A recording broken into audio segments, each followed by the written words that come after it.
welcome to episode number 8 of the Andy Campbell Championship Show, only on ACEcast Nation.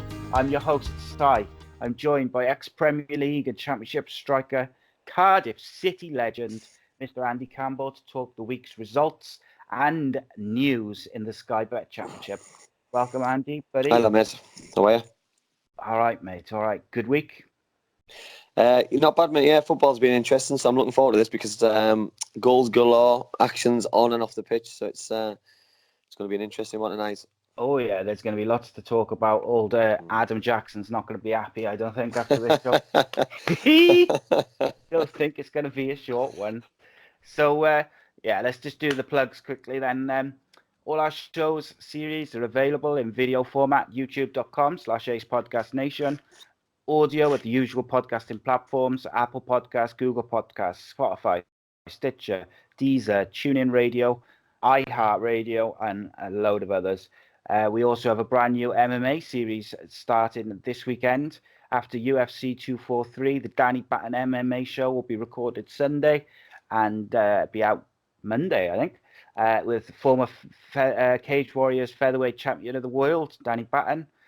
And he'll be providing the expert analysis, breaking down UFC 243, talking about some up-and-coming fighters under his gym, and any MMA news, as it were, for that week. Today's show is sponsored by Away Day Apparel, as usual.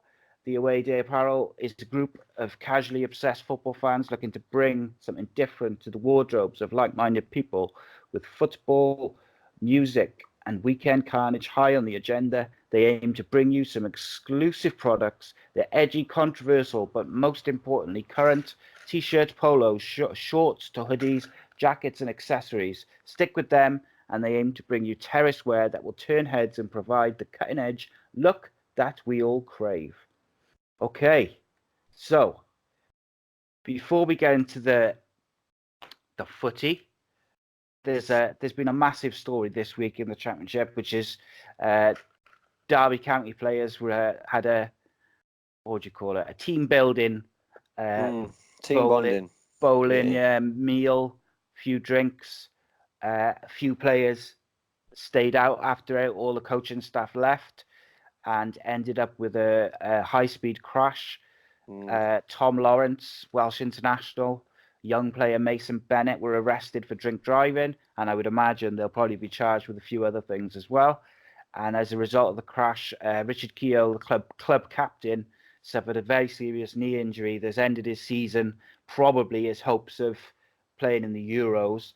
And I think there's probably a chance that his career's at least in jeopardy, and he's got to fight for it at the moment. It's a huge blow to Derby as a club. They were struggling on the pitch anyway. I've been quite harsh on them this year. I've been very disappointed with how they've been. I mean, I think last week we were even talking about maybe the fact that Wayne Rooney, by the time he comes in January, could be taken over as like a player coach. Yeah. I don't know where to start, mate, to be fair. These kind of exercises are quite useful, you know what I mean, if they're done in the right way, in the right manner, you know what I mean, and someone's in control of it. And obviously, as days goes on, as the night go on, and the late nights, a few more drinks, you know what I mean, you're off tomorrow, so you have that extra drink, you go that extra. It's inexcusable for me, you know what I mean, that there's some experienced players in that Derby dressing room, and to allow this to happen, you know what I mean, and to get into a car when someone's had as much to drink as the alleged all have is just out of this world. And you know what I mean, I've been very critical on Richard Keogh, you know what I mean, on this show, and rightly so with his performances on the pitch, you know what I mean, and I'm absolutely devastated for the lad that he's picked up the injuries he's got, you know what I mean, and you know what I mean, for the incident to happen is absolutely disastrous for the football club, for the individuals, and probably for every single Derby fan. But end of the day, you know what I mean, but their actions, there's got to be the consequence, you know what I mean, and whatever that may be, they take it on the chin and the move on as individuals, as players, and I honestly don't know where to start, you know what I mean. The local Derby newspaper, radio, football, gossip, chat, etc. must be an overdrive, because the football game on Saturday against Birmingham was secondary. You know what I mean? It just took a back seat, and it's such a shame, because the lads who probably stayed, went home at a decent hour and didn't stay out as late as when the accident happened, that they were all ready for the weekend and looking forward for another tough game and getting the season back on track and using that that outing as a useful thing to get their season back on track. And I know we'll talk about the game quite soon, but I just find it just a massive shame because, you know what I mean, thankfully nobody did get seriously hurt, and you know what I mean, I know Richard Keogh's picked up a career-threatening injury, but I do hope that everything gets sorted out as quickly as possible and everyone can just move on, because the football doesn't need it, I don't think. You know what I mean? Football also doesn't need it because it gives everybody a bad name, and you know what I mean, we've all been there, we've all had a drink, we've all done team bonding, but you know what I mean, there's actions which are just inexcusable, and getting into a car, driving a car, you know what I mean, someone's got to take responsibility, take car keys off people and just move on. Or don't take your car in the first place because you know you're going to have a drink. So there's consequences now which have to take place, and it's such a shame. Such a shame. Yeah, I mean, the big things for me is, number one, the club put on cars to take the players home. So they didn't need to take their cars because there was cars provided by the club. Second of all, none of them are struggling, maybe with the exception of Mason Bennett, who's only just recently broken into the first team. None of those players, and even him, you know, he's not struggling for, 20 quid or whatever for a taxi. Yeah. Between 4 or 5 of them or whatever. Yeah. Also, I'd say I think in the hours in the lead up to the crash, there was a Snapchat on Tom Huddleston's channel which showed Mason Bennett being sick in the urinal. So, if he was like that hours before, there's no way in hell he should be driving, and there's no way in hell those people should be allowing anyone to drive, but particularly a young player who's looking for, let's be honest, 17, 18-year-old players, they're still trying to find their place in the dressing room. They're still trying to fit in with the grown men who are, have been playing first team football for a lot longer than them.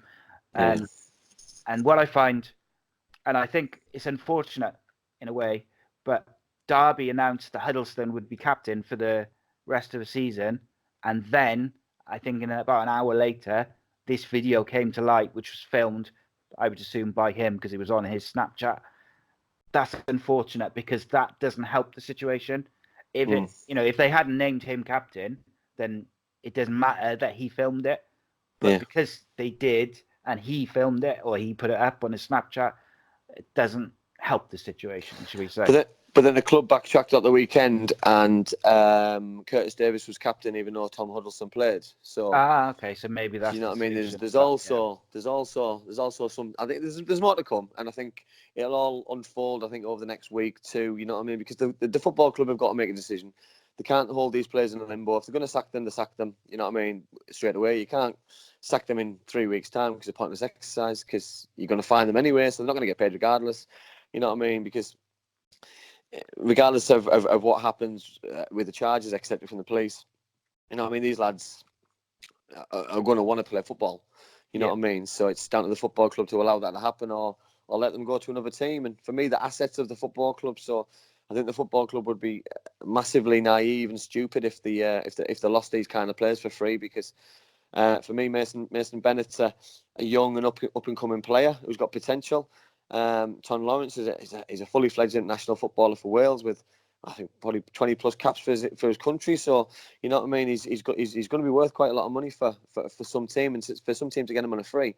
You know what I mean. Potentially, he could end up getting a better move. Well, he probably will get a better move to a club who's doing better than currently Derby County are doing. So the club's going to be quite very careful of the decisions that they make, I think.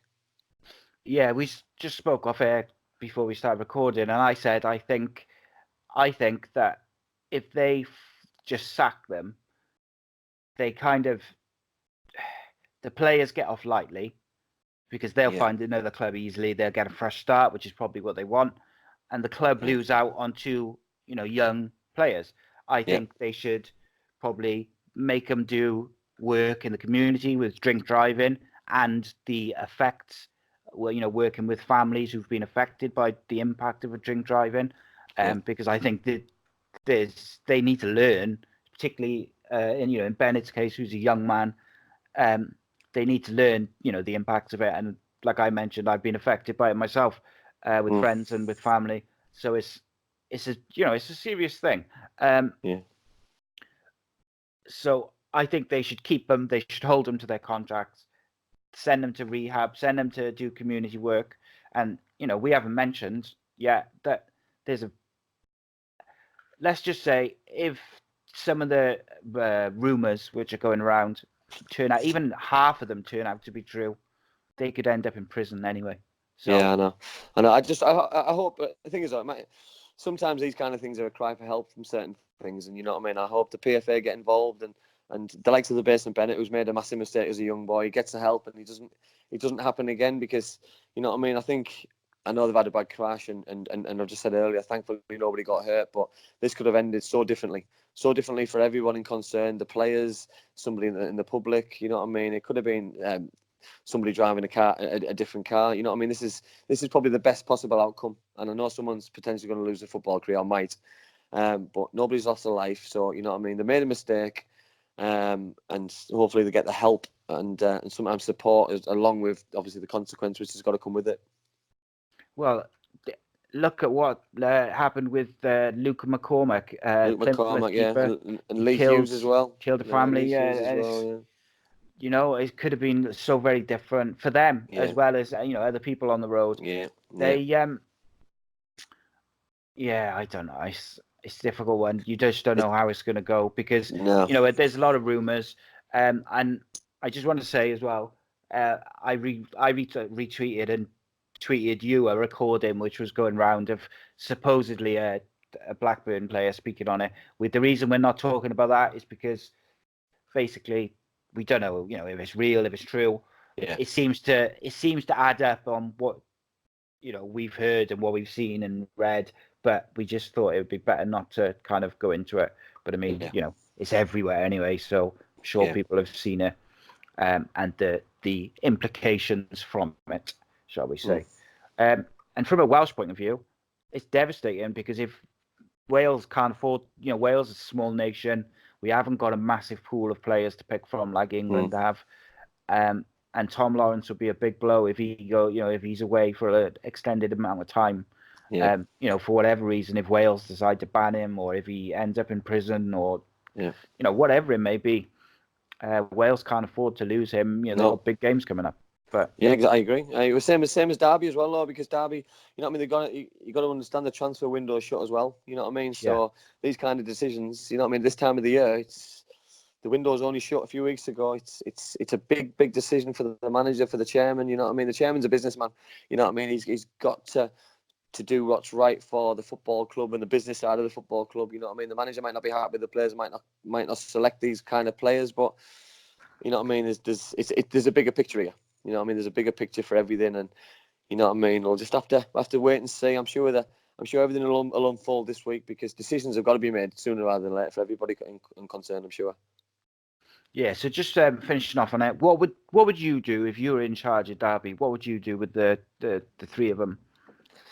Well, I think Richard Keogh's only got 6 months left of his contract, so I'd obviously get him through his rehab. It's only the right thing to do. You know what I mean? He's been a club captain. He's been a good servant for the football club. For the two players, I would fine them the biggest fine that the football club's ever done. They'd accept it, and if they didn't accept it, then they'd go on the transfer list to be sold. You know what I mean? I'd expect them to take the punishment and get on with the football, and I'd keep them both and make sure that they got the help and the support from the PFA, from the local community, and I'd make sure that they ended up going into every local school possible to just to get their face back out there, to try and raise their image of the players and the football club, because you know what I mean, it's not just the players who've took a hit here. You know what I mean? Derby County Football Club supporters, players, you know what I mean, probably the town has took a big hit this week, and not for the right reasons. So I think it's only right that these players turn it around as well. You know what I mean? Because they've caused a problem, so they turn it around themselves, and that's not by running away from it. Running away from it's not the answer. So for me, they've got to right their wrongs. Yeah, and the other thing is of course Wayne Rooney's coming in January, and that's going to bring an even bigger microscope to the whole club. You know, every media and journalists are going to be everywhere. They're going to be watching those players even more than they normally would be, because Wayne Rooney's so high profile. Yeah. And Yeah, I agree. he likes to drink himself. So you. Well, exactly. So he's probably delighted that they're having these socials, because he'll fit right in. Yeah, it'll be brilliant for him. Yeah. So let's get on to the football. So first of all, we had 2 games Friday. We decided to pick Stoke 2, Forest 3 for our first featured game of the show. Forest been on fire recently. Yeah, they have. To be fair, I'm a big fan. I said at the start of the season, you know what I mean, that I really fancied the way that the players that they brought in. For me, they look like the kind of players that Wolves brought in a couple of seasons ago, and they were going down that kind of route. And to be fair, they're carrying that on, because they're scoring goals and they're creating chances, and it's a free flowing football, which I love. You know what I mean? They've got flair out wide. They've got Graben up top, who just leads the line fantastically well. Joe Lolly, who obviously, you know what I mean, we've raved about for weeks and weeks and weeks, and he continues to do it. You know what I mean? It's not a fluke. He's not a 1 week wonder player. You know what I mean? Who comes into it 1 week and drops off the next. You know what I mean? He's doing it consistently, week in, week out now, and you know what I mean, this is what they need, and they need it to continue, because there could be a force to be reckoned with, because other sides at the top are dropping points. And you know what I mean, everyone seems to be beating each other, and some big clubs are dropping some huge points, and they're doing really well. But then you look at the other side of the coin, mate, and Stoke City, Jones must be just pulling his hair out of what's going on, because again, you know what I mean, the go ahead with a nice finish from Gregory off a corner, but then the same old thing. You know what I mean? I personally think the first goal for Nottingham Forest is Jack Butland's got to be stronger. He's an England international goalkeeper. You know what I mean? It's a contact sport, football. I know goalkeepers are getting a little bit more protection than I would like, but this weekend, and I'll speak about another couple of incidents later on, but that lad's bumped into him. You know what I mean? He's falling over like he's being hit by a car, and it's embarrassing. You know what I mean? It's a contact sport. He's got to be stronger. He's got to come out and punch the ball and take everybody with him, and he clears the lines. You know what I mean? You can't be expected just to get a clean catch of the ball and in the championship in a game against a side who's desperate to beat you and who's playing free-flowing football. I just don't get it. So that was Joe Lolly's goal. Amiobi's header was absolutely fantastic, backstick. You know what I mean? He's not renowned for his headers, which was great for him. Graben got himself a proper centre forwards goal in and around the box, and then McLean scored a very good header as well later on, but a little bit too late for Stoke to get back into it. And I'm not concerned for Stoke, because the players on paper are still very good, but I'm now getting really concerned for the manager, because we say it week in, week out now. You know what I mean? There's managers who are under pressure. There's managers losing jobs. There's managers having crisis meetings, and the chairman of Stoke City cannot be happy what's unfolding week in, week out now, because you can put it down to complacency for a few weeks, but you know what I mean, we've had 9 games now, and you know what I mean, they're sitting bottom of the league on 2 points, and that's awful for a team like Stoke City. That is just awful. Really, I can't say any more than that. Yeah, like I said a couple of weeks ago, I thought they were starting to find their feet, starting to improve. And then when you compare Huddersfield, who had an absolute nightmare start to the season, and we've been talking about them falling behind to the point where they can't get back to safety and get a run going, and Stoke are bottom. So that puts into perspective quite how bad the results have been. I feel for Nathan Jones, because I do think it's the players letting him down rather than like a lack of experience or lack of tactical nous on his part. Well, you can go through the goals, mate. You know what I mean? The first goal, Jack Butland's fault. You know what I mean? He should be stronger. And the third goal, the right back, he's not strong enough with the ball. He could have kicked it into Rowe's head, and nobody can score from Rowe's head. He's trying to play out from the back and get dispossessed, and all of a sudden, you find yourself 3-1 down, and you're fighting a mountain. You're fighting a mountain, and you just can't afford to do it. You know what I mean? That we spoke about when Joe Allen got sent off a few weeks ago. They took the lead again. So they're going into games really confident. You know what I mean? They're taking the lead, but defensively, they just look so shaky. It's unbelievable. And you've got, for me, you've probably got two very good goalkeepers who he's chopped and changed all season, and they're just not getting the consistency of maybe the back four or the goalkeeper, because it's just they will get it right, I do believe, but get it right in terms of Stoke City staying in the Championship, that's still not a successful season. So it's Stoke City fans demand success, demand excellence. We're in the Premier League for years and years and years, and not so long ago as well. So the fans must be absolutely distraught what's going on, because no club has a divine right to stay in this division as well, by the way. So, you know what I mean, if they do end up carrying this on and fall through the trapdoor, then imagine that, Stoke City in League One. You know what I mean? It's like Sunderland in League One. You know what I mean? It's just unbearable to think about. But you know what I mean? There's no club big enough to stay in this league and have the divine right to do so. So you know what I mean? They want to be very careful, because it could be them who do fall through the trapdoor if they're not careful. Yeah, just be careful what you wish for. All those fans and people, pundits, who were calling for Tony Pulis to be sacked because he didn't play attractive football. He kept him in the Premier League year after year after year after year, to the point where by the time he left, I think they'd finished like top 10, top 12 for the last couple of seasons, where they weren't even in contention for relegation. And look where they are now, bottom of the Championship, struggling for points with a largely Premier League squad in terms of players and ability. And the thing is, like you mentioned there, Stoke started very sharp again. They were really good tempo as well. Yeah, they kept the ball well. They were moving it well. And then Butland's just gifted them a goal. And then from then, Forest found their feet, and they've been so good this year. Yeah, you can't afford to give good sides opportunities and freebies. No. You know what I mean? And they can't afford to do it. It's not good enough. Like Joe Lolly's been good all season. He's outstanding. One player who's really impressed me for Forest is Carvalho.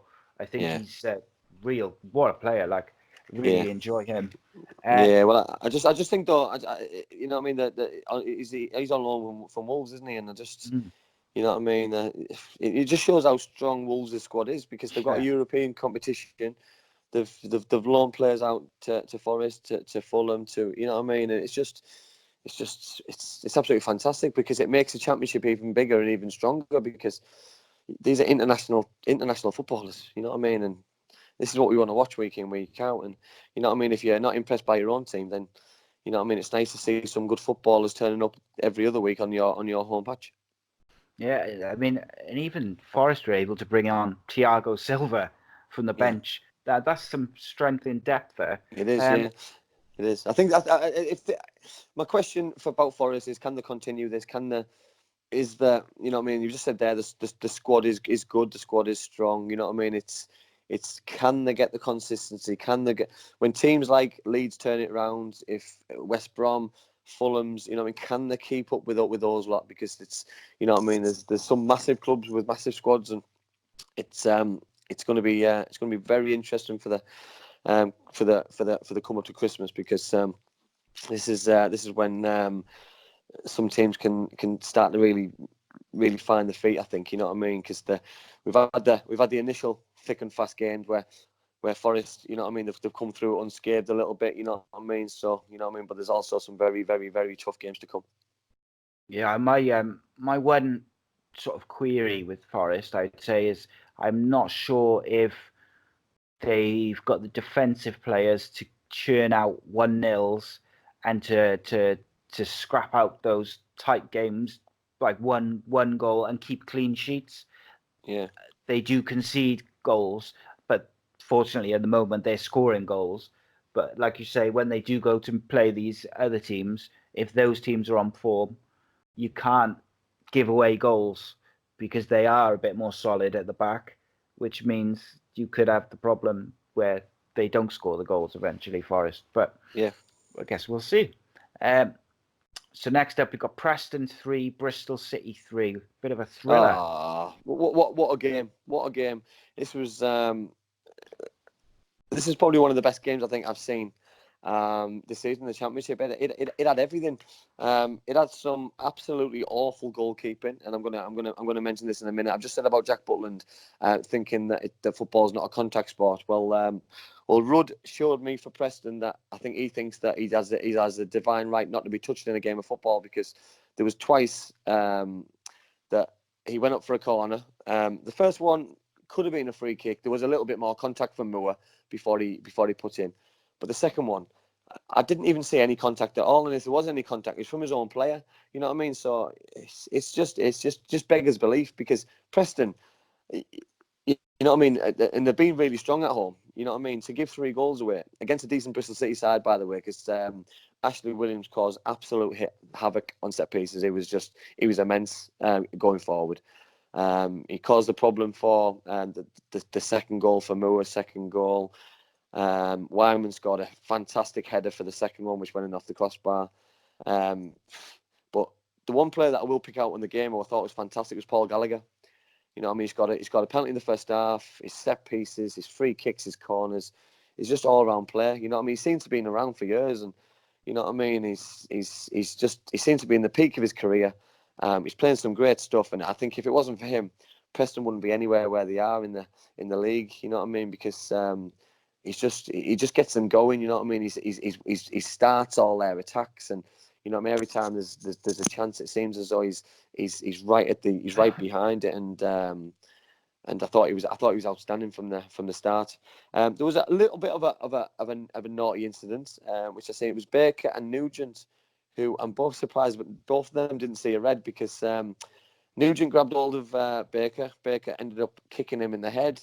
Both ended up going face to face, and you know what I mean. All I'm asking for in this Championship is a bit of consistency. Yeah. I see players getting sent off. I know you're going to talk about an incident later on, which I can't believe wasn't a red, but there was a lot of things what happened at the weekend, which I think there was a little bit of leniency, where some weeks we were on about things that was a little bit harsh, or that was justified. And you know what I mean? I thought on Saturday, you could say he managed the game really well, and he tried to keep 11 players on the pitch, but sometimes you can't justify what's going on. If people deserve to go off, they deserve to go off. And for me, I think both of them are old enough, experienced enough to not be making silly mistakes like that on the football pitch, and they shouldn't be doing it, because it could have cost them 2 points on Saturday. You know what I mean? They're going to be missing potentially 3 games if they both get a straight red. So sometimes it's just not worth the hassle and not worth the consequence. So you know what I mean? I think both of them they should be doing better. But as a game on the whole side, I thought it was an excellent game of football, and something which shows the Championship is the place to be at the minute, because it had a lot. It had a lot, and just hope it continues, because Preston they're obviously proving me and you massively wrong, and I hope they continue, because if they can push Bristol City like they did for long periods of the game, then they can do it to some of the other top sides as well. Yeah, absolutely. Just about that incident, I agree with you. I thought they both should have gone, because the guy caught David Nugent with his studs in his cheek. Yeah, side the head. And then Nugent just like rugby tackled him while they were on their knees, and he just like rugby. It's like you can't do that. No. And you know, how many times have you seen players sent off just for putting their forehead, not a headbutt or any forward movement, just going nose to nose? Yeah, it's just a movement together. Yeah, consistency. Exactly what you said. Yeah, what I will say is to be fair, David Nugent, after getting kicked in the side of the head, didn't react like I probably expected him to react, where he could have gone down, he could have held his face, he could have got that lad sent off straight away. But instead of doing that, he reacts himself, and he could have got himself into trouble, which, you know what I mean? I'm not saying go and get someone sent off, you know what I mean? But if you're not happy if you think it was on purpose, then it's a red card. If you think it was an accident, because he wasn't looking, I don't know if it was or it wasn't. Exactly, just get on with it, because you're going to end up, the consequences is just ridiculous, you know what I mean? This Championship, you can't afford to drop points, and Bristol City, you know what I mean? The way they'd started, and you know what I mean? That could have been easily a 3-point game, and they'd have been flying up the table. Yeah, I thought so. Go back to what you said about the keepers. Obviously, my son's a keeper, so sometimes I'm a bit biased, but also I'm quite harsh on keepers sometimes. Also, yeah. I thought the first Bristol goal should have been a free kick to the keeper. Yeah, because I thought that was a close he was one, yeah. holding him with his right arm like that. Yeah. You know, I'm not saying that keeper's not big enough and strong enough to just yank him out the way, but if he yanks him out the way and that player goes down, there's a good chance that player, the ref, is going to give it as a penalty if he just grabs him and pushes him down. So he's stuck then, isn't he? He's got to try and wriggle his way out, and he did have his arm, right around his waist. So I did think that was a free kick. Second one I thought was nothing, and I was pathetic from the keeper. I thought the first penalty, but I thought both were penalties for Preston. The first one, he's got nowhere near the ball, because I saw a few people on social media saying, "Oh, it's never a penalty." I was like, he didn't get anywhere near the ball. No, the first one was a was definite, and the second one, Williams, it's not like him, because normally he defends really well and has his hands behind his back. His both hands were in the air, and if your hands are in an unnatural position like it was above his head, then it's got to be a penalty. It has to be. It's a no-brainer. Yeah. Okay, as a striker yourself, what do you think of Preston's third goal? Is that a free kick, disallowed goal? I think so. Yeah. No, I think it has to be. Do you know what I mean? It was good strike, but yeah, it can't be. I don't think it should be allowed. And I seen Lee Johnson's interview. You know what I mean? And I think that was his biggest bugbear. You know what I mean? I think he was quite content with the two penalties. I think he was quite honest about the first goal could have been disallowed, but I think he said the third goal for Preston shouldn't have been allowed. And to be fair, I think I agree with him. But then he flipped it at the end and said, "But what a great game!" And I think it made the game. So, you know what I mean? Sometimes you take it on the chin, don't you? And you know what I mean? You'll get. People say it evens it out throughout the season. I do not believe in that, by the way. But no, me neither. Lee Johnson was quite calm compared to the way he has been. So I think for him to react like that, I think deep down he probably thinks that it was probably a 50-50 call. So, you know what I mean? The ref made a call, or he gets on with it. Well, if it's not a free kick, then maybe that guy should be playing basketball, because he had hang time for about 25 seconds in the air he was just resting on the defender's shoulders. The Bristol goal right at the end, which was disallowed, definitely disallowed goal. Yeah, for me, yeah, I think so. I think sometimes with the way that the referees, you could say he's quite lenient, because he didn't obviously send the two lads off. You know what I mean? The set piece at the end with the third goal equaliser, you know what I mean, where he's climbing all over him. You know what I mean? It's a difficult one, isn't it? You know what I mean? He didn't give the two goalkeeping things, so I think a 3-3 to not make another big decision in the game for someone to win the game, I think would have been a real brave decision. You know what I mean? So I think the referee probably made the best call for himself more than the football game and things, because the way that football game to and fro and went from end to end, and there was things what shouldn't have happened or things what should have happened. You know what I mean? I think the referee will have enjoyed a nice pint of lager by the time he got home, and it was well deserved, because he'll probably relive that game over the weekend quite a lot, because I know the referees get quite scrutinised of every game and their performance. And you know what I mean? I think he had a decent game considering the amount of things which, you know what I mean? Someone could say that he got all the decisions wrong, but that's just been massively ultra critical. You know what I mean? He's obviously made mistakes, in my opinion, but also I think he's also made some brave calls as well, and for me the right ones. And I think sometimes with a game like that, you've sometimes got to make these brave decisions for the game to flow a little bit better. Yeah, ultimately it was a great game, great watch, had everything. I think, like in my opinion, he had two decisions wrong, which was the Preston third goal probably should have been disallowed, and the Bristol first goal. Bristol first one, yeah. Everything else I thought he got spot on. Even the Bristol, the one he disallowed at the end, in real time, I thought, why I didn't understand. I thought the striker had just been strong, and then when you see it in slow motion, it's like a two-handed push. Yeah, he hasn't held him off. Yeah, he's used both hands. Yeah, surely he would have got away with it, but you know what I mean. He's used his hands rather than his arms, so you know what I mean. It's a push. You know what I mean? Because you can't push with your shoulder, but you can push with your hands. He didn't need to do it either. I didn't think. No. I thought he was goal side as well. All I do was just put it in. Weird. Okay, so I'm sure this is going to be your favourite part of the show. Did you go? Yes. Okay, so Yes. Borough 1, Sheffield Wednesday 4, the live view. To be fair, and I'll go back to the Cardiff game the week before. You know what I mean? Middlesbrough couldn't have got off to a worse start against Cardiff with an own goal off a corner. To happen again in 7 days later is very careless. You know what I mean? So there's certain mistakes which are happening, which shouldn't be redone again. You know what I mean? That the players have got to understand the seriousness. And all right, things can happen. You know what I mean? But it's having the right players in the right positions on set pieces. You know what I mean? I'm always a big firm believer of the person in the front space of a corner.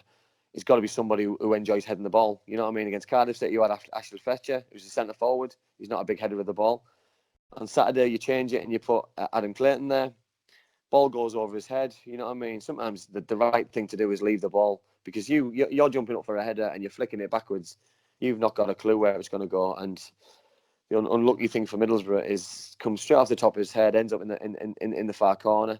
And after that, Sheffield Wednesday didn't look back. And you know what? They're the best side I've seen at the Riverside for, I'd probably say about 5 or 6 seasons. They were absolutely fantastic. The supporters were excellent.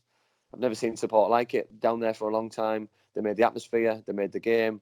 Going forward, Stephen Fletcher was a handful. You know what I mean? I haven't always been a big fan of his. I haven't thought, you know what I mean, apart from his height and his heading and his, you know what I mean, what he really brings to the game. He worked tirelessly. He held the ball up really well. He brought his wingers into the game.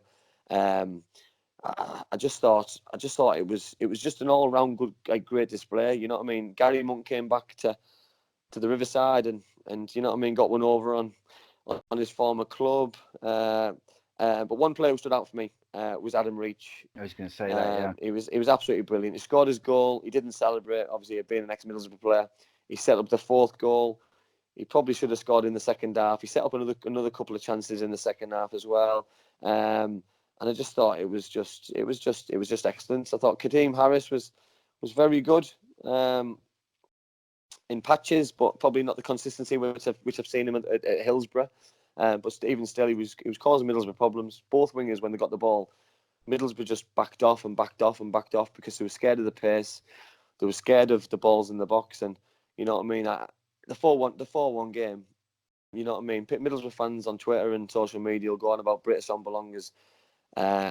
2 horrible misses, 2 open goals, but for me, Sheffield Wednesday missed some gilt-edged chances second half and thoroughly deserved to win 4-5, 6-1 for me. So, you know what I mean? I think there's plenty of work to do down at Riverside. You know what I mean? Woodgate's got a disastrous job down there. He's got such a difficult job. And we're on about Jones, we're on about the Cowley brothers, we're on about all these big football clubs. Middlesbrough right up there with all these things. You know what I mean? They've got to get it right. It's 9 points from 9 games, and something's got to give, because they can't continue with performances like I've seen the last 2 weeks, because you know what I mean, going to Cardiff was always going to be a tough game. Home to Sheffield Wednesday, of course, it's always going to be a difficult game, but you know what I mean, you've got to run through a brick wall for your football club. You've got to be brave on the ball and off the ball. You've got to be tackling, running more than your opponent, and I didn't see that on a Saturday, I'll be honest. And you know what I mean, that's not like a Middlesbrough team. And you know what I mean, I really do hope that that things can turn around quickly, because that football club really can't afford to be in the doldrums like it is at the minute. Yeah, I think this year, even with Borough, sort of, it's been a very stop-start season, haven't it, in terms of results. Yeah. They haven't downed tools as such. The players, No. they haven't given up in all the games.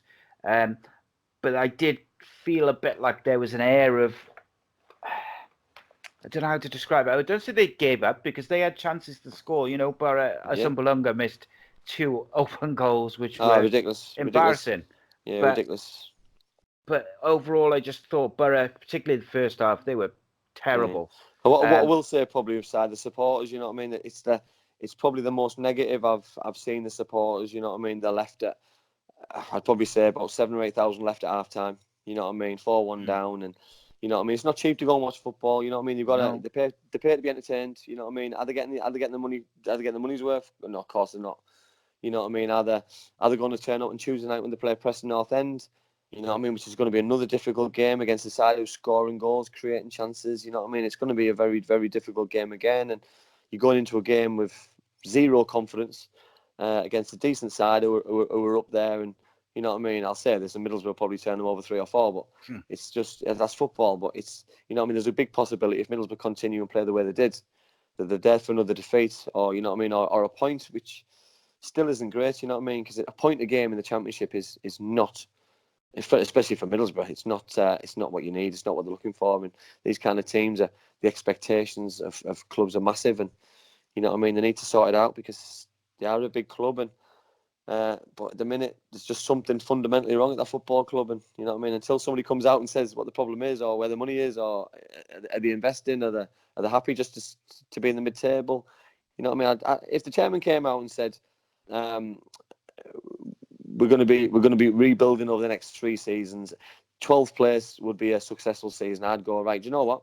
I'd be happy with that. You know what I mean? So the chairman's came out and said, but at the minute, you're making your own valuation, and you're saying what you want to say, and you know what I mean? So for me, I'm still a passionate Middlesbrough fan, and expect them to go and win every game. So I'm expecting playoffs. So, and if I don't get that, then we failed.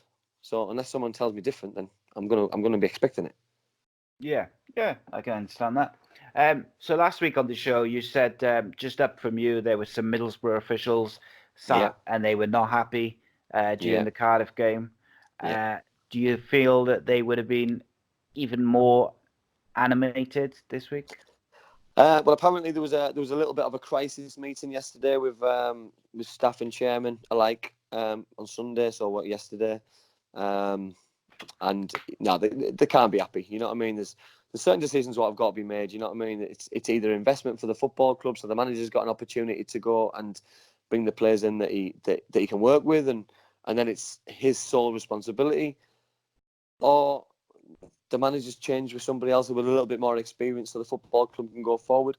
You said something quite interesting earlier, Si. You said about Stoke City fans that the grass isn't always greener.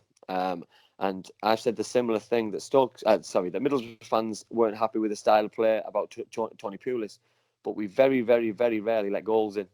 You know what I mean? It wasn't pretty. You know what I mean? We won a lot of games 1-0, 2-1, 1-1. You know what I mean? And but they weren't happy going forward. But you know what I mean? I can't remember the last time a Tony Pulis side got beat 4-1. So and quite comfortably as well, by the way, especially in one half. So. You know what I mean? Sometimes the grass isn't always greener, and you want to be careful what you wish for. And you know what I mean? Some Middlesbrough fans now are wanting a Karanka back. You know what I mean? They're now questioning the decision to get rid of Tony Pulis, because Tony Pulis got Middlesbrough Football Club in the playoffs. So you know what I mean? Yeah, if his remit was getting the team in the playoffs, he's passed. He's achieved his remit for the start of the season. So you know what I mean? What else can you do as a football manager? So you know what I mean? There's certain decisions and certain calls which just need to come out, and all I'm asking for is a football fan, as a football pundit on here, that you just want honesty from football clubs, from managers, from chairmen, instead of blaming officials, saying the players didn't work hard enough. You know what I mean? There was this goal should have been VAR, whatever. Just get on with it and do your talking on the pitch, because at certain clubs, Middlesbrough in particular, I'm hearing that training's excellent and sharp and players are doing really well. Well, I didn't say that on Saturday. I'll be honest. I didn't say the Saturday before either. So I'm concerned, because I've seen the last 2 games, and 180 minutes of drab, dire football needs to improve, because you know what I mean. I'm not here to slag Middlesbrough Football Club off. I'm a massive Middlesbrough fan, and I want to be entertained, and I want to be proud of them doing well. And you know what I mean. I've just been a little bit let down, same as everyone else has the last 2 games. See, for me, as a football fan, one of the things I would like to see is you've got Jonathan Woodgate here. He was brought in to play a more attacking style of football. Has he got the players to do that? Possibly not. So what I would like to see is, instead of making him the scapegoat, having an emergency meeting and firing him, how about we give him, Middlesbrough as a club, give him some support and say, we're behind you. We want you to succeed. Bring in a director of football who's got a bit more experience. Give him some money in January where they can work together with whoever does the transfers. Bring him in some players to play the way he wants to play. because otherwise you just all football clubs, every football clubs of all levels, it's just a revolving door of managers. You look at Man United, Solskjaer's under pressure now. Well, what's the point in sacking him? Because it's the same players who failed Mourinho, Van Gaal. It's a vicious circle. It's a vicious circle of, you know what I mean? I totally agree with you. You know what I mean? That the squad that he's got, or the majority of the squad is Tony Pulis' squad. You know what I mean? So it's still a defensive-minded squad of players. You know what I mean? So for me, then, unless you're gonna bring in your own players, then you might as well have kept Tony Pulis there, because he knew exactly what he wanted from that football club and knew what he wanted from every one of those players. So, you know what I mean? It's a difficult thing for the manager to come in and try and change these kind of players. We spoke about Richard Keogh. You've got Koku, who's a pass and move kind of player, and he's asking Richard Keogh to pass and move when he's a defender who can't really do that. And this isn't me slagging an individual off who's just had a bad injury. I'm just giving as an example of managers asking players to do, in my opinion, things that they're not comfortable in doing. And I just really hope that sometimes you just want players to be comfortable in what they do, the jobs that they can do, and then you'll get better performances out your players. It's sometimes it's really simple. Spot on, mate. Simple stuff. But yeah, I'd like to see Middlesbrough make a stand, and instead of just sacking Woodgate, who's a young man, you know, in managerial point of view, he's a young manager. Let's try something different. Let's bring in someone to, whether it's, I don't think you could bring in like Karanka, for instance, as a director of football, because that's too much. That's immediate pressure on him, because it's like your ready-made replacement, isn't it? But maybe the equivalent of Lenny Lawrence in the early 2000s did for Cardiff, if that makes sense. I don't think Lenny Lawrence, perhaps, I don't know what he's doing these days, and maybe he's, maybe he wouldn't be the right fit. But you know what I mean, like that kind of equivalent. I totally agree. Yeah, totally agree.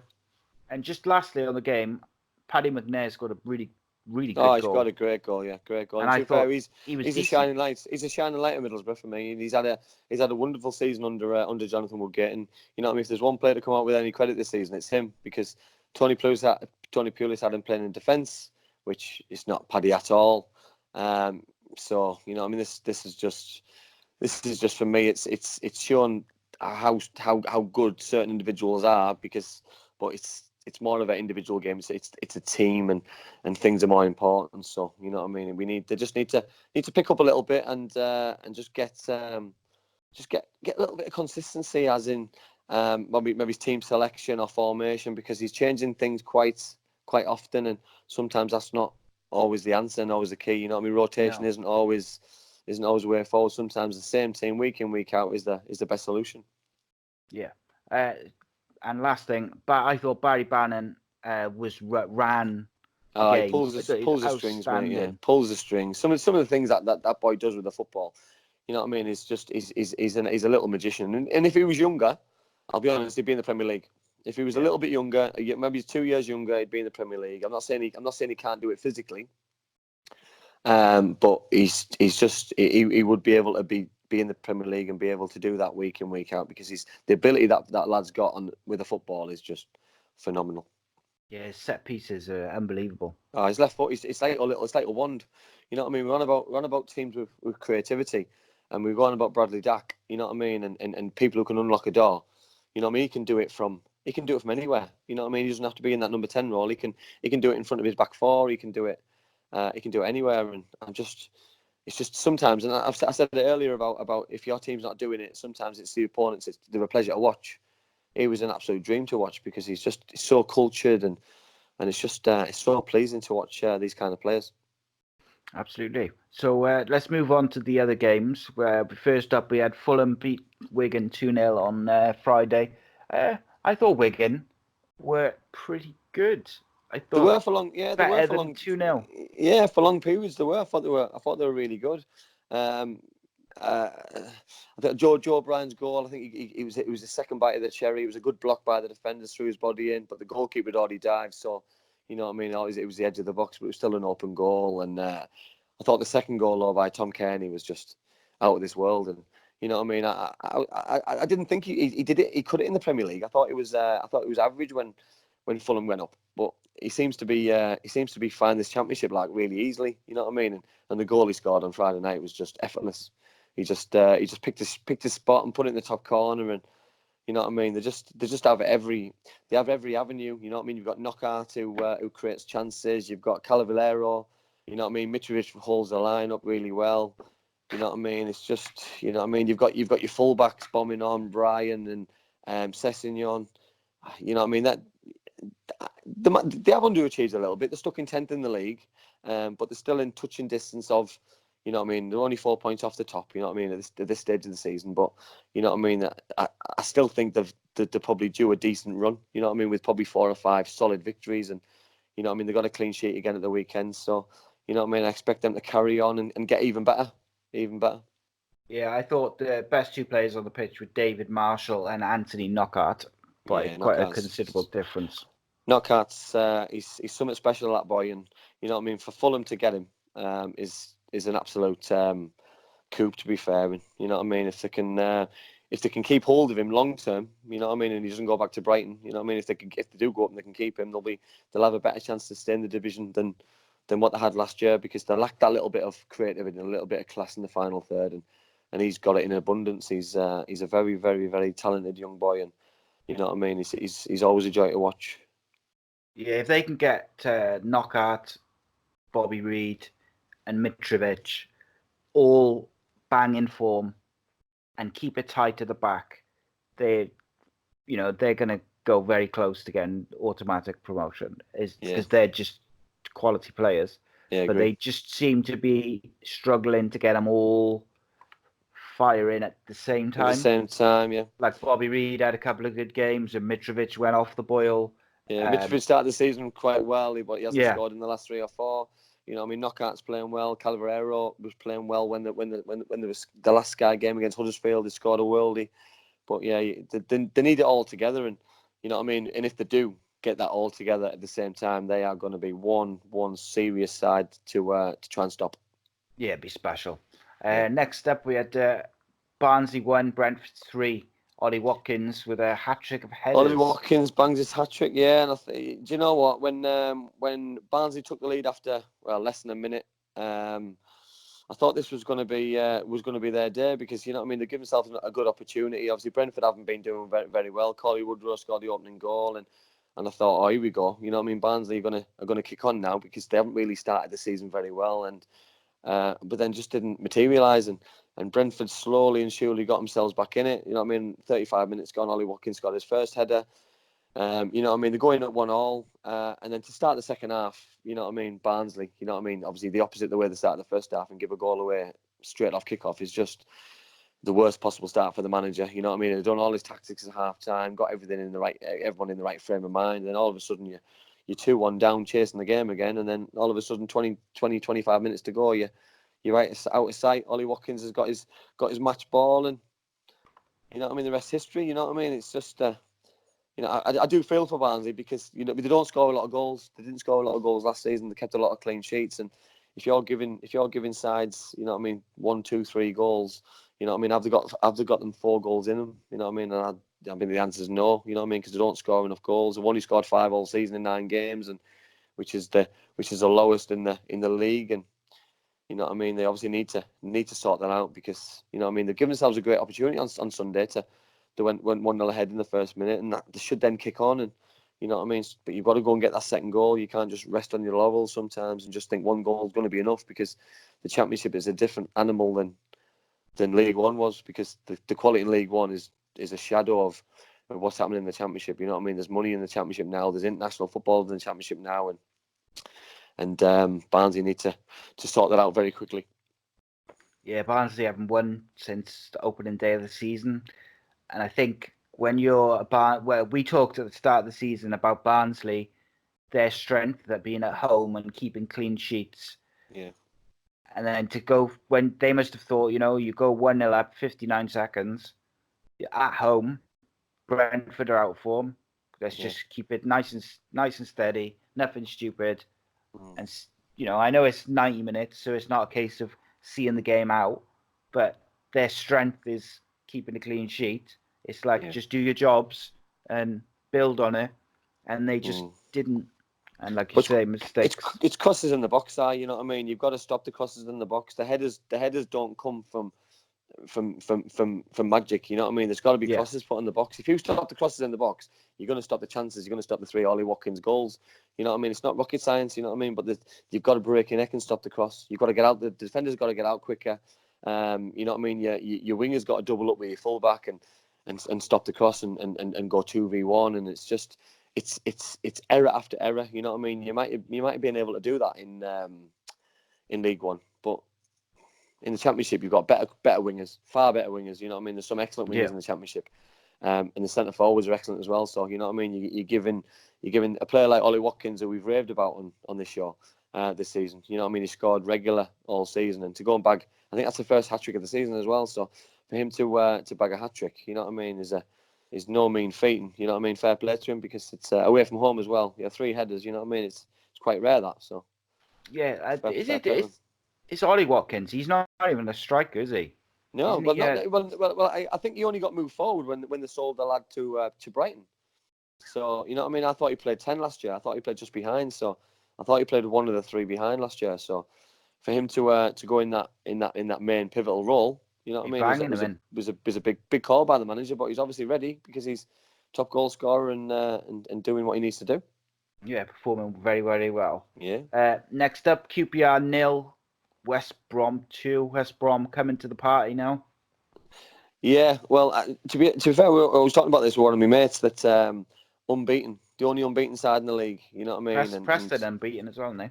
Oh, Preston unbeaten. And to be fair, they were outstanding again. You know what I mean? Like, going forward, we spoke about this. You know what I mean? You got your Diagana, you got your Pereira, who I thought was excellent, scored a very good goal. Yeah, you got Phillips, you got your Charlie Austin. You know what I mean? You look at your subs bench. You got your Robson Kanu, who came on and he ended up was involved when Barber got himself the red card, which is a blatant red, by the way. He cut across him. He's a whore, didn't get on. You know what I mean? They've got goals in abundance in that football club. You know what I mean? QPR are the most informed side in the division. You know what I mean? West Brom have gone there, comfortably beaten them. Nice to see Ferguson get his goal. You know what I mean? He got my player with it. He got my 2 up on the first day of the season at Nottingham Forest, and to be fair, it was a decent strike. I thought the keeper could have done a little bit better. It was his near post, but it was a nice finish, nice goal, and you know I was pleased for him, because he's been at the club since he was 8-year-old. So it was for him to get his goal like that in the yellow and green retro West Brom shirt was nice to see, really. Yeah, I'm loving that retro kit. Yeah, I wish more clubs would do it. Yeah. Bring back the decent kits. But West Brom looking dangerous. Yeah. Dangerous. Next up, Blackburn 1, Luton 2. Luton back to it. Yeah, well, we spoke, didn't we, about the problems of international break. Well, to be fair, I thought Luton played some great stuff. You know what I mean? I thought the 2 goals which they scored were absolutely excellent. I spoke. It was early on in the season. It was after the first game of the season, and I questioned whether Collins would score goals in the Championship, because he's done it in League 2, he's done it in League 1. You know what I mean? So I'm so pleased for him that he's scoring goals in the Championship. You know what I mean? Because I thought it was a fantastic header. You know, it was a great cross. And the second goal, I think it was Izzy Brown. Izzy Brown broke from the edge of the box. His long legs. He didn't stop running. Laid it in, and it was a fantastic goal again. And you know what I mean. And Blackburn have been in form as well, so you know I mean, it's quite a shock. You know what I mean. They'll probably turned up thinking easy 3 points here. You know what I mean. We're in form. You know what I mean. Luton Town, they're not playing great, but you know what I mean. Fair play. To be fair, I'll move back. So I thought Blackburn's goal from Travis was absolutely outstanding. Great strike. You know what I mean, from the edge of the box. And I think it was Pearson, wasn't it? It was Pearson from Izzy Brown's cross. Ex Blackburn player, I think, as well. So he scored against his old side. So they deserved it for me. I thought they were the best side. So you know, it was nice to see. Yeah, they played some lovely stuff. Did Luton? The Travis goal was just unstoppable. Great strike. You ain't getting them. Great strike. I thought Blackburn were all right, though. I didn't think they were terribly bad. I just thought Luton were better. I thought Bradley Dack was very good again. I was, and to be fair, I don't know if you've seen the disallowed goal at the end. So it was Bradley Dack's disallowed goal. The linesman didn't flag because he thought that he didn't get the touch. It obviously hit him on the chest and went in, which, you know what I mean. I just said it there, so I'm probably going against the grain here. But if that's VAR stops that straight away, you know what I mean. If that had cost Luton Town 3 points, Graham Jones would have been absolutely distraught because they've got a big club in Blackburn Rovers, and you know what I mean, to be killed off in the last few minutes by a massively offside goal would have been a nightmare. But no, they thoroughly deserved it, and so pleased for Luton because, you know what I mean, they've impressed me so much this season. So I'm glad they're back on track, because I was a little bit concerned because sometimes it's difficult to try and turn around defeat after defeat. So, you know what I mean, hopefully they can kick on now and pick some wins up at home, because I think they found it more difficult at home than they have away. Well, Luton towards the end, Blackburn, had Stuart Downing, Lewis Holtby, Adam Armstrong, and Danny Graham all on the pitch. Yeah. That's one hell of a group of players. Oh, it's superb. So for them, for a former League One club to hold on and be good value for that win is excellent. Another one who I thought was very, very good was Callum McManaman. Yeah, I like him though. What a signing. I like him. He's got pace. He's only slight. He's only small, but he gets in places which scares defenders, and he's very direct in the box and hurts teams with his pace. He's just got raw pace, and he can't teach that. You know what I mean? So can't teach it. He's aggressive as well. He is, yeah. I like that. Extremely. You need that. Okay. So here we go. Charlton 1, Leeds 0. Yeah, well, we spoke about the international break again. So you know what I mean, the curse of us saying that the international breaks killed teams, so that they turn it around and they go and beat the mighty Leeds. And you know what I mean. I spoke to someone today about this because we have a fella at work who's a big Leeds fan, and he was on about possession. And I said, but you can have 74% of the possession. That doesn't score goals. You know what I mean? It's about your centre forwards and your wingers and your number 10 and your set pieces and your defenders and wanting. You know what I mean? They didn't have any of that. You know what I mean? They had possession, of course they did, but clear cut chances. You know what I mean? The best chance was probably Forshaw's in the last. I think it was in the 94th minute where it broke free, and he probably got a little bit of a tug, but he still had a clear opportunity to shoot, and the goalkeeper blocked it. And you know what I mean, the 72 possession of the football game doesn't guarantee you to get 3 points or 1 point. You know what I mean? And Charlton defended for their lives. I thought Phillips in goal for Charlton was absolutely outstanding. You know what I mean? But one thing I will say is Bielsa's substitutions. You know what I mean? And his consistency of bringing Patrick Bamford off week in, week out and replacing him with Nketiah instead of maybe he's playing them both at the same time. And if they're both similar, doesn't mean it's not going to work. You know what I mean? Have they tried it enough? I haven't seen it if they have. You know what I mean? I'd like a Leeds fan to tell me any different. And, I'd love to see those two probably play off each other, because Paddy could then probably drop a little bit deeper and play as a 10 and slip balls through, because he's clever. They could both play on the shoulder and cause teams problems. And, you know what I mean? Because, you know what I mean? He's obviously getting frustrated. You know what I mean? But obviously something that you're going to talk about later on with what he did was out of pure frustration of the way that his afternoon was going, and probably not his afternoon, probably the last 3 or 4 weeks, because this is consistent of what's gone on. You know what I mean? Probably last few weeks. Last week against Derby, they let in the last minute goal. This seemed a little bit like a hangover from that game, that they let a goal in on the stroke of the half-hour mark, and Charlton looked solid and saw the game out. And I seen Lee Bowyer's interview, and he was so proud. You know what I mean? He was a tenacious player as a Leeds player, as a Charlton player, and as a manager, he was even better, because he could just see how much it meant for him and for his team. You know what I mean? He played his part and played his role of getting his team ready for the game, and it was great to see. You know what I mean? Because obviously Lyle Taylor didn't play for Charlton as well, so they're obviously missing their best player as well. So you know what I mean? It could have been worse for Leeds as well. Yeah, could have. How many points do you reckon that Phillips has saved or kept Charlton this year already? It must be coming close to 8 or 9.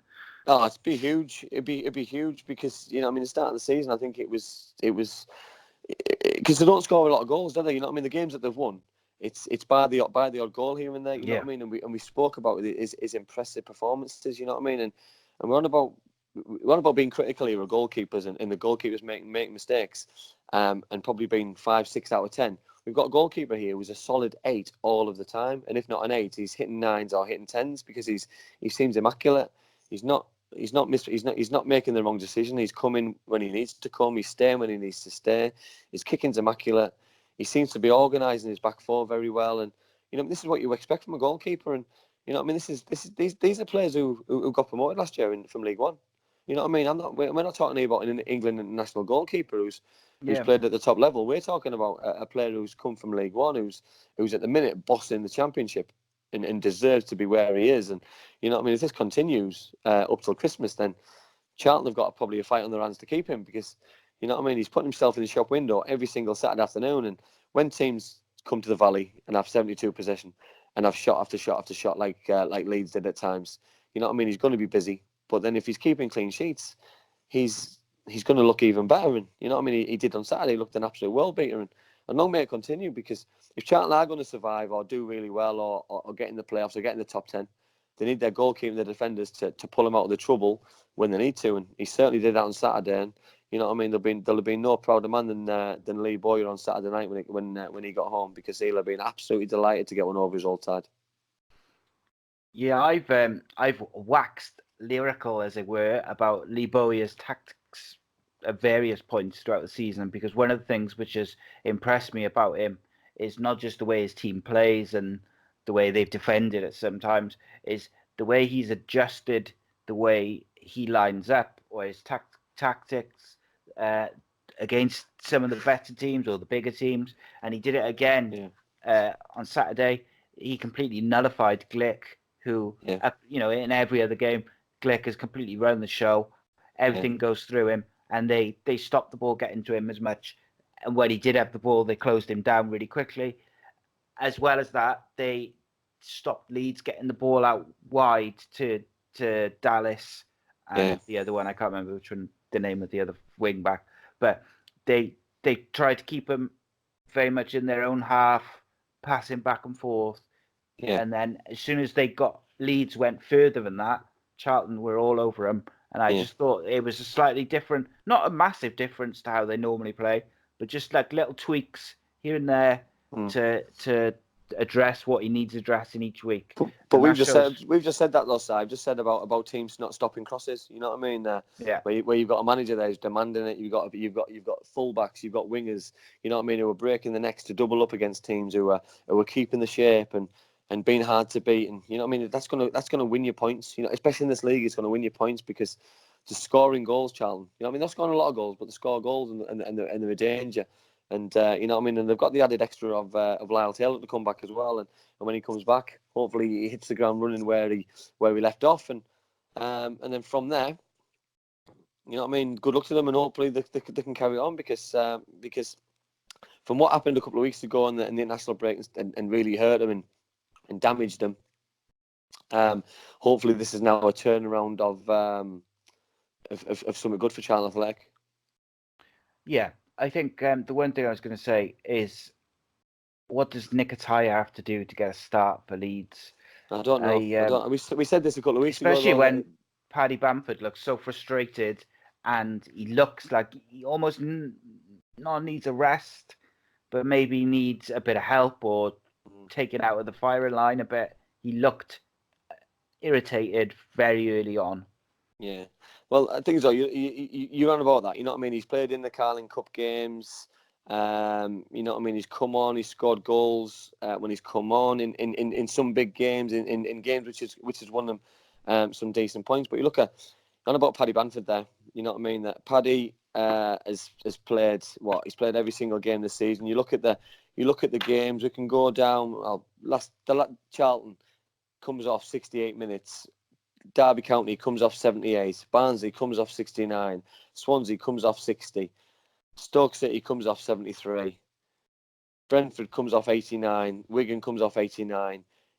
He has not finished a full 90 minutes this season. You know what I mean? That's for a centre forward. He's going to be frustrated. You know what I mean? Yeah. He's going to be annoyed because as a player, you know what I mean. He's going to be getting tired around the hour mark, around the 70-minute mark, because he's not going to be match fit, ready to go into those times. And there's going to be times that he needs to play 70, 80, 90 minutes, and unfortunately, he's probably not match sharp enough in those latter stages to hurt teams, and that's maybe when he is getting a little bit frustrated because his touch is not there, or his sharpness in front of goal is not there, and you know what I mean. And then he goes and does the kind of thing what happened on Saturday.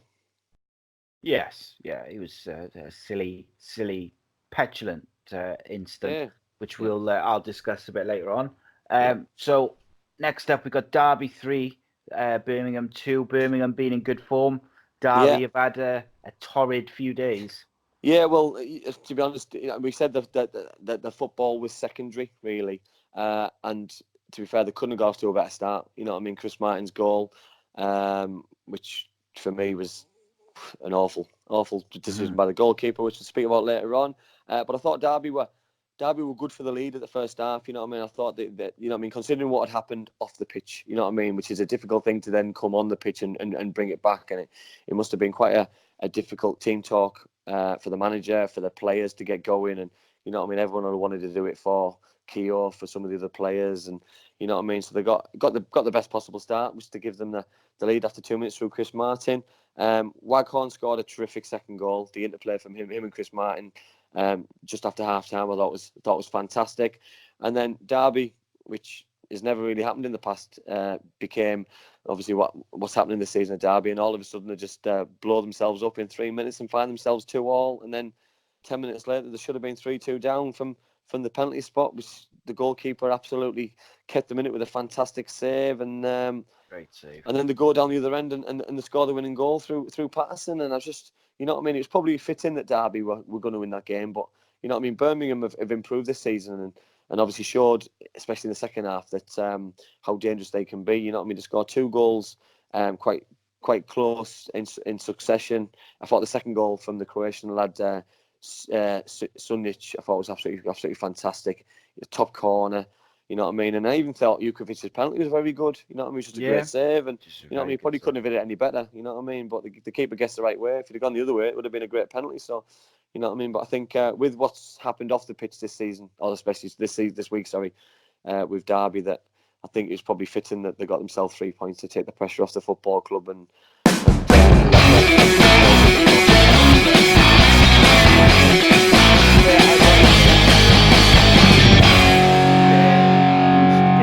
to get a bit of a run going and a bit of team spirit, because you do that thing which Fergie used to do and so many other motivational managers do, is they turn it into an us versus everyone type scenario where it's, you know, it's us, it's the team versus the world, everyone's against you, and it brings everyone together. But yeah, you're right, what a save for the penalty. It was superb.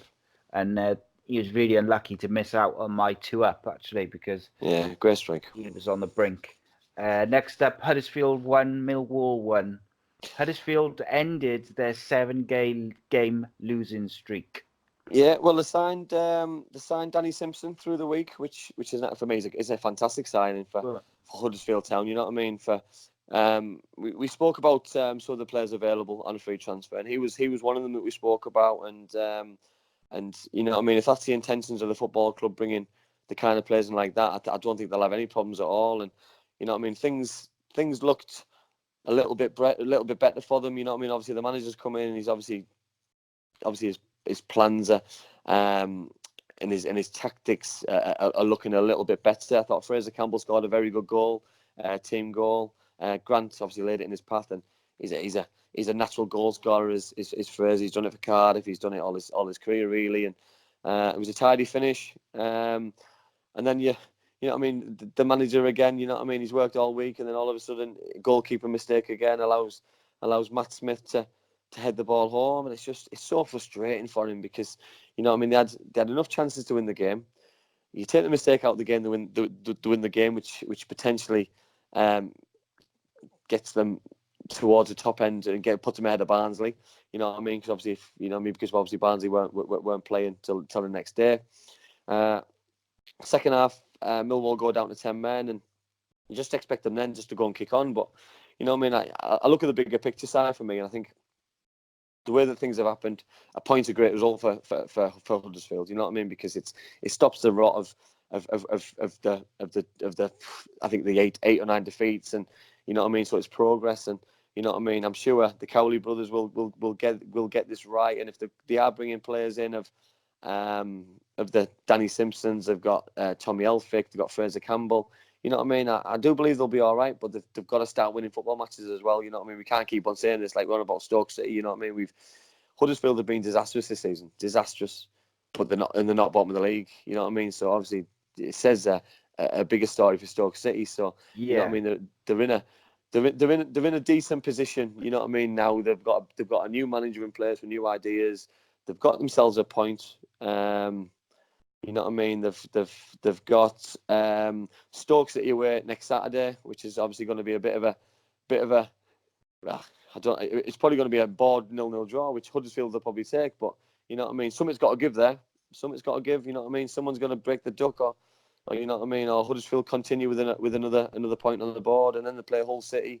You know what I mean? So Huddersfield have got an opportunity next couple of games to pick up some vital points. Yeah, Huddersfield, I think they've looked progressively better the last couple of weeks.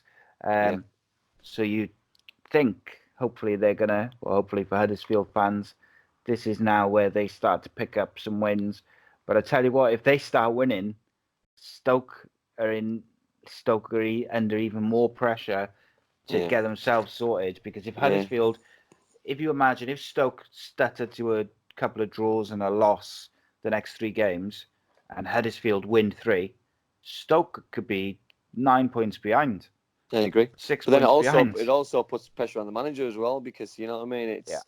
It's instead of wanting to win, you then having to win. You know what I mean. It's a different pressure. You know what I mean. And I look at the Stoke players, and have they got enough grit and determination in their dressing room to need to win? You know what I mean. They've got good enough players to win games, but have they got enough to want to win? You know what I mean. You know what I mean. For me, that they're lucky to have the Joe Allens and the Tom Inces, but at the same time, these kind of players, how long are they going to want to sit at the bottom of the Championship? You know what I mean? They're too good as individuals to be doing this. You know what I mean? So then you know they've got to put a shift in themselves. Yeah, I agree, but you know what I mean. Joe Allen, he made a mistake getting sent off, didn't he? Probably about a month ago. So he's, you know what I mean. He needs to up his game and start leading from the front and show everybody that he's this excellent international footballer that we all know he is. You know what I mean. I'm always been a big fan of his. So you know what I mean. So even when he went to Stoke City in the Premier League, I thought he pulled the strings, and even in the Championship, I still expect him to do so now. So you know what I mean. I hope he does, because you know what I mean. Cream always rises, and good footballers. I want to see good footballers doing well, and I don't expect them to be struggling for much longer. But I don't want to be saying this in 2-3 weeks' time then, because if I am, I'll be honest, I don't think then Jones will be manager of Stoke City after that, because I think the next Saturday against Huddersfield Town, if they lose to Huddersfield, the chairman's got a massive call to make, because you're then in dire straits, and you're rock bottom of the league, and even a win. Even 2 wins doesn't get you out off the bottom. So you know what I mean. Then you're starting to scrape around, because after that you've had 10 games and you're nearly a quarter of the way through the season. Yes, it becomes problematic then, doesn't it? Yeah. So next up, as I said to my mate earlier, there was this rebrand derby, Hull 2, Cardiff 2. Go for it, mate. Yeah. To be fair, the bigger picture, you know what I mean, the way that the game went, you know what I mean, you go 1-0 down, you come back to equalise, you go 2-1 down in the last minute to get a point is an excellent point. It carries a run going, you know what I mean, but it's the chances, you know what I mean. Junior Hoyley hits a crossbar in the first half before Guzicki scores. Decent free kick. I thought he hit it pretty well. Could Smithies have saved it? You know what I mean. I think he could have. He got 2 hands to it. So if he can push it towards the goal, he can push it out of the goal. You know what I mean. I think he's quite slow to get across. It was quite a long way out, but taking nothing away from the free kick. I thought it was a very well taken free kick, but I still think he should have had it. You know what I mean? I spoke last week, didn't we? And when we spoke and when we met, that I was so interested to see Gratzel play.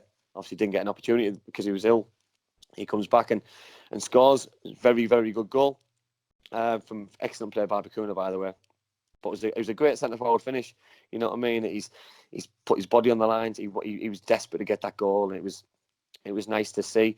And then obviously the gaffer brings his usual substitutions. You know what I mean? He brings Mendes Lang on. He brings Danny Ward on. He started with Junior Hoylett and he brought Murphy on. You know what I mean? So it was the opposite way the other on Saturday. So it's getting similar to Paddy Bamford, that the manager seems to use the same substitutions week in, week out. So maybe that could be a problem during the season or later on. You know what I mean? The second goal, a fantastic ball in from Jared Bowen. And to be fair, a decent finish. But I was so Poor pleased. defending. It was a decent finish. But I was extremely pleased for Danny Ward. You know what I mean? When he came on for Cardiff against Middlesbrough, I thought when he came on, he didn't stop running. His effort was tireless, and his goal summed that up. You know what I mean? It was a lost cause. He's chasing after the ball. He's got 3 or 4 defenders around him. You know what I mean? He had no right to score that at all. No right to score it at all. No right to get a shot away. You know what I mean? Never say die attitude, and his celebration and the celebration for the supporters at the end was great. And it just continues the good spirit and the good run. You know what I mean? For me, I'd like to turn these points into victories, because you know what I mean. After the last 4 games, 3 draws and a win. You know what I mean? You turn a couple of them into wins, you're top of the league. That's the fine margins of this league, and that's why Forest and West Brom and Leeds and Preston and Charlton, Sheffield are ahead of Cardiff City. And you know what I mean? They just need to make sure that they don't pick up too many draws and look back at the end of the season and go, there's 2 points that we should have picked up. There's another 2 points we should have picked up, because all of a sudden you're looking up and the gap's too big to make and to catch up, because you know I can't see at the minute. I can't see West Brom dropping too many points over the next few weeks. I know they're playing Leeds next weekend, but you know what I mean. Cardiff have also you know what I mean. They've got some fixtures coming up. We've got QPR next Saturday, and then they've got West Brom themselves, Sheffield at home. Who, you know what I mean, if they play anything like they did against Middlesbrough, they're free scoring. And then you go away to Millwall, which is always a horrible place to go. And then you've got your derby against Swansea. So you know what I mean. The next 5 games there are crucial to make sure that, can you stay unbeaten going into the Swansea game?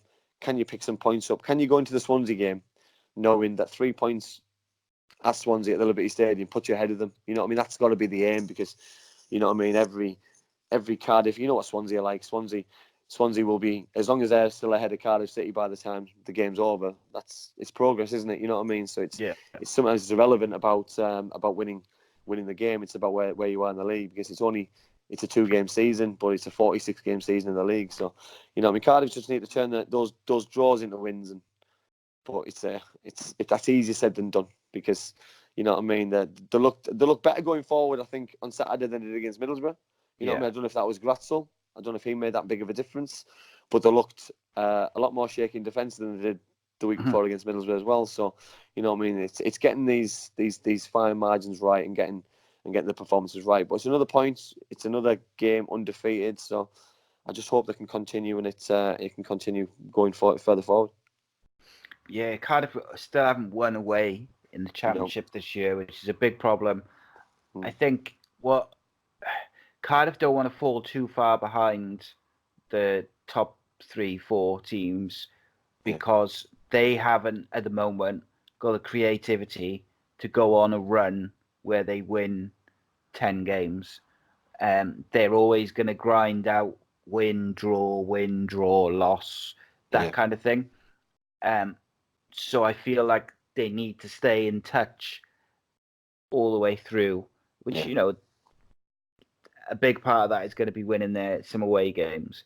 Yeah, win your home games, draw away, but you've got to pick up some wins as well.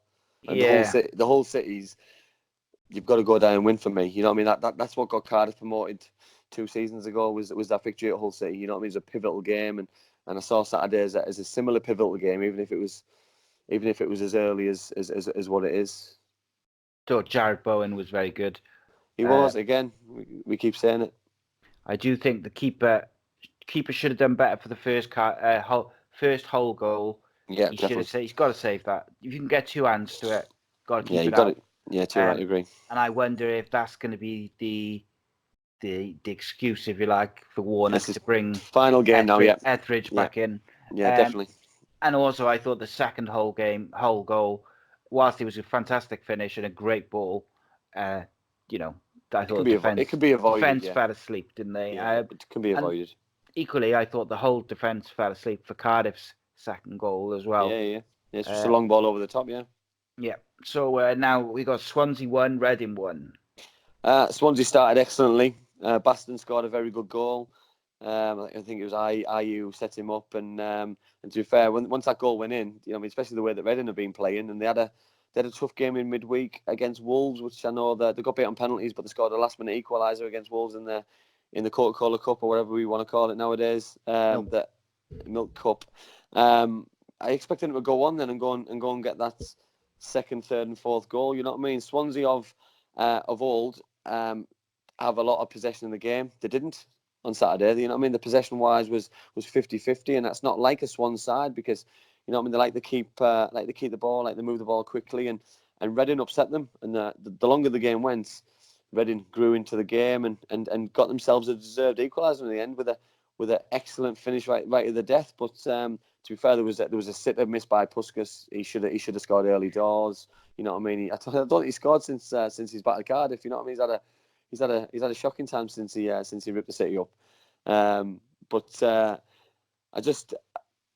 Swansea, you know what I mean? They've had a bad 4 games. They drew against Reading. Obviously Bristol City they drew against. They got beat by Nottingham Forest, I think, but the game before that. So you know what I mean? They've obviously dropped some points recently, but you know what I mean? They're still there and thereabouts where they want to be in the league. So you know what I mean? If that's their bad run, you know what I mean, over and done with, you know, and they're still flying high at second in the league, and with some interesting games coming up as well.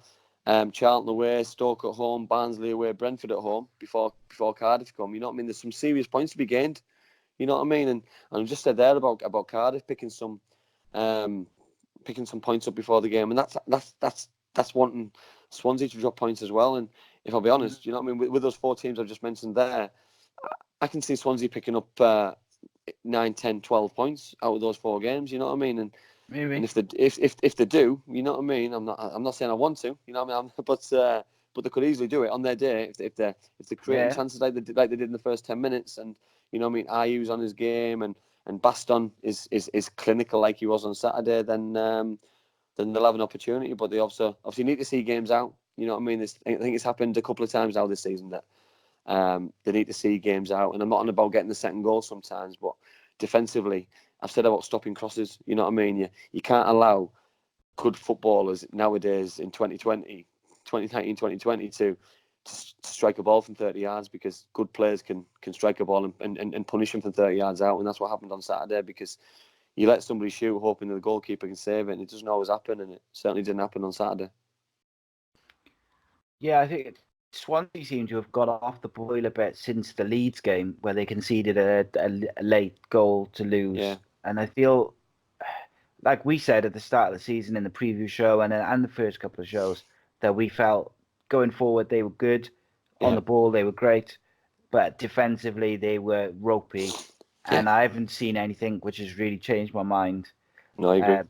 And the thing is, and it's like with the kids these days, young guys playing football these days, is they spend so much time striking the football, and shooting in different ways and finding different ways to cut across it and move it.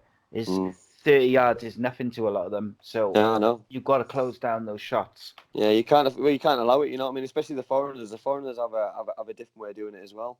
You know what I mean? And they cut across it, they hit the valve, and it makes the ball swerve. And you know what I mean? Ronaldo does it. You know what I mean? And you can't afford to let his team shoot. And you know what I mean? There's no point working hard for 89 or 95 minutes, and all of a sudden you're giving a last minute goal away. And it's such a gut wrenching feeling.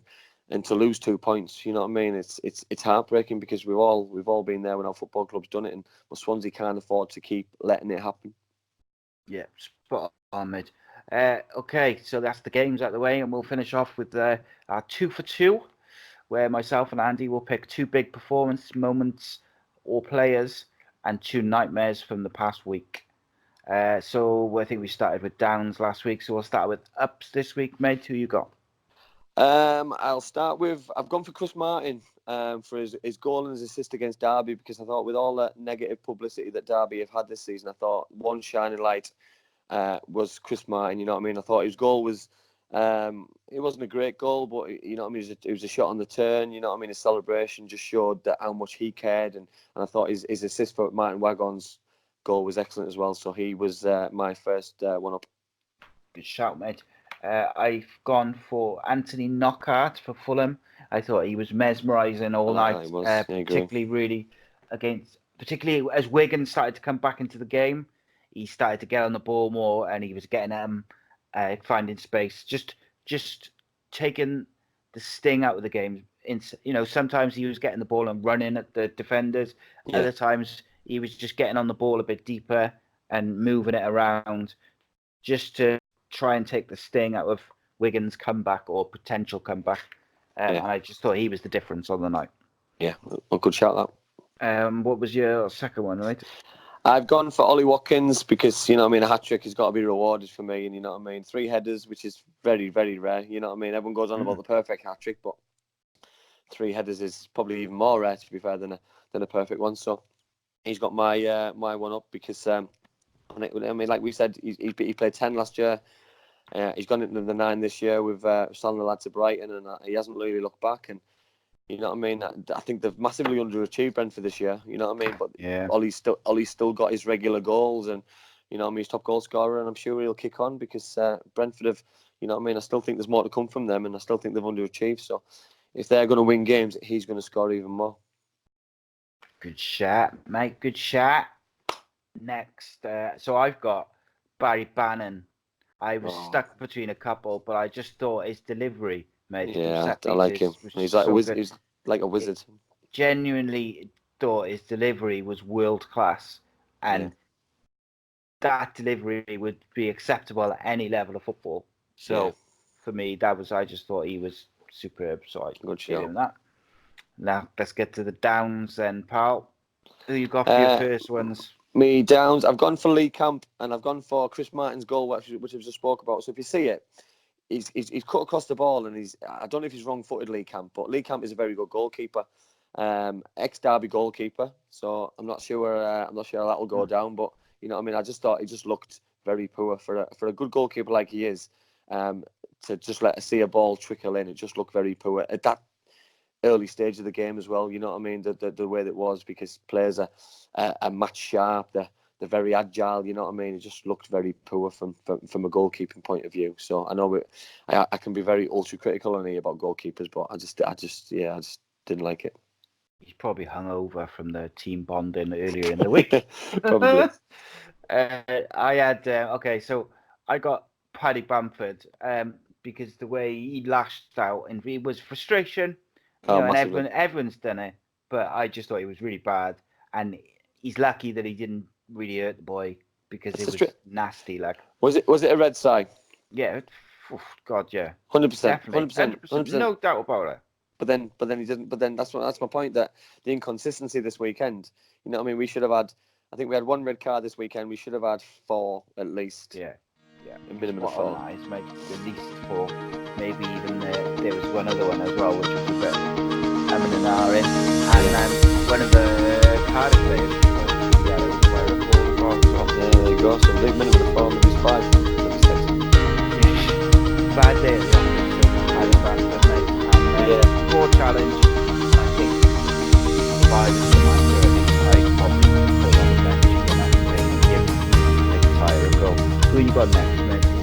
I've gone for Tom Lawrence, Mason Bennett, and Richard Keogh because I just you know what I mean, run about role models here, run about, you know what I mean, downs, and you know what I mean. There's probably no 3 people who feel down as much as they do, but you know what I mean, the consequence and the whole picture we spoke about, I'm not going to harp on about it again, but I think you know what I mean, Derby, fair play to them to pick a result on Saturday and for the players to get them out of the mire a little bit, but you know what I mean, they've let their football club, the family, themselves, if they've let football down, and you know what I mean, that's probably the most I can say about it. They've let the whole of football down, and hope that they realise what they've done, and they get help and they get the consequence and they can move on because, you know what I mean, there's an opportunity to move on now. You know what I mean? There's people who made mistakes, and these are made mistakes, but there's an opportunity for everybody to move on. But obviously a decision needs to be made sooner rather than later as well.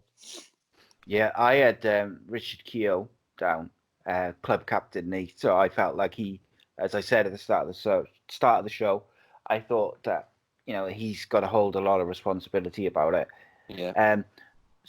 But when I knew that you were doing the three of them, I decided that I would go with Britt Assombalonga for missing 2 open goals in one match. Awful. Embarrassing. Awful. Poor. Yeah, for a £10.5 million player, Jesus, you know what I mean. This is what you're playing with, and this is the problem that you've got. You know what I mean. He's an international class footballer as well. You know what I mean. He's played at the top level.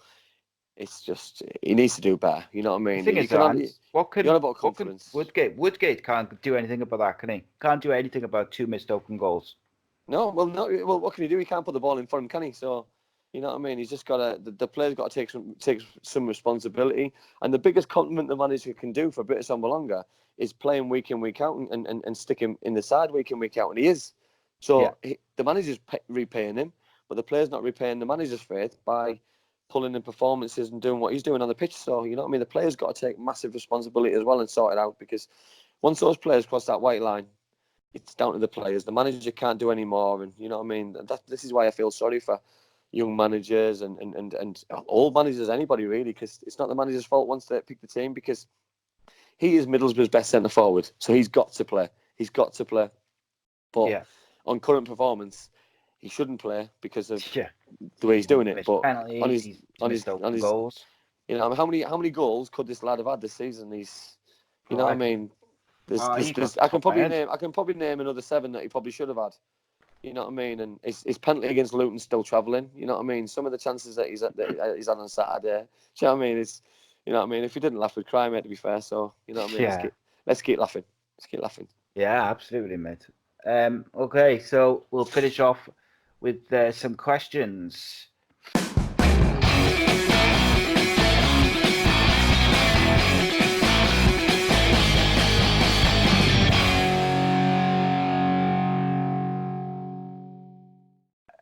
You can send questions for Andy every week, or me if you want, but I mean, I don't know why you'd want to do that. But every week to facebook.com/ACEcastNation or Twitter at ACEcast. I'm going to send you one. Yeah, do it. Send you one. Use the hashtag AceNationArmy on Twitter so it's easier to find. Okay, first one. Do you think the likes of Charlton or Luton could realistically make the playoffs? Yes, I do, and the way that they played this season, it would be Charlton out of the two. But I do think there's going to be a side which surprises everybody. You're probably looking at a Charlton or a Preston North End at the minute, because they'll probably put them all in the same category. But I don't see why not. You know what I mean? Because they've got no fear in this league. You know what I mean? The Charlton Athletics, there's no expectations on them. You know what I mean? Lee Boyer's probably not expecting to pull up any trees, and you know what I mean. So he's going along quietly and picking results up against the best teams in the league. You know what I mean? Leeds United, he's in his words, are the best team in the league, and we've taken 3 points off them. So why can't we do it to every other team? Well, if he's got that mentality and his players believe in the way that he's doing things, then there's going to be some worried teams going to go to the Valley this season, because I can't see, it's not an easy place to go, Si. You know what I mean? It's, you know what I mean? I can see them winning games at home. My concern is how many points they'll get on the travels. That would probably be the place where it lets them down. Yeah, Lee Bowyer's tactics as well. Bonus. Yeah. I certainly think they've got a chance. Preston have got a bit of experience of it as well. So yeah, they have. Well, to be fair, you know what I mean. I think they've just probably maybe underachieved last couple of seasons. You know what I mean? They had a bad season last season, and probably the season before. You know what I mean? But I think it coincided with selling Jordan Hugill. You know what I mean? He was their main talisman. He scored all their goals, and they sell him. Didn't replace him till they signed Maguire. So you know what I mean? It's you can't get rid of your best player and then all of a sudden expect to still win football matches. So it's, you know what I mean, they've probably cut the cloth and accordingly and took the time in bringing the right players in, and all of a sudden they've now got it right. So yeah. So next question. Who's the biggest drinker you've ever played with? Biggest drinker I've ever played with, without a shadow of a doubt, Willie Boland. Without a shadow of a doubt, Willie. Willie absolutely adores a drink. Can drink for fun as well, by the way. I've never seen anything like it. He's like a fish.